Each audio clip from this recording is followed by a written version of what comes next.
why it's not on the corner here.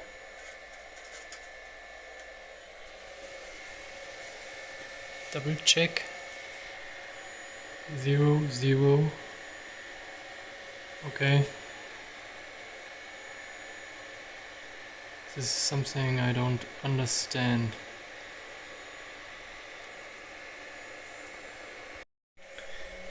So and now let's check the Z probing. It's approx 8mm above. I said this is 0 for the moment. Now let's see what the screen will do. The screen is coming down.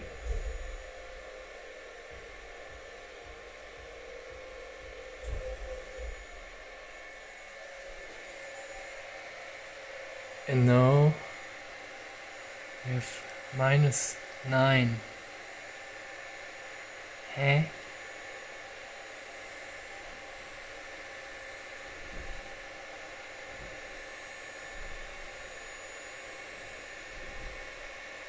Or is this value? But if I say auto 0, then it's not 0, hä? I don't know. Maybe you can help me to find out. If I now go down to the -7.3, approx 7.2, then the probe is active. Huh? But why it's not 0 now? I don't get it.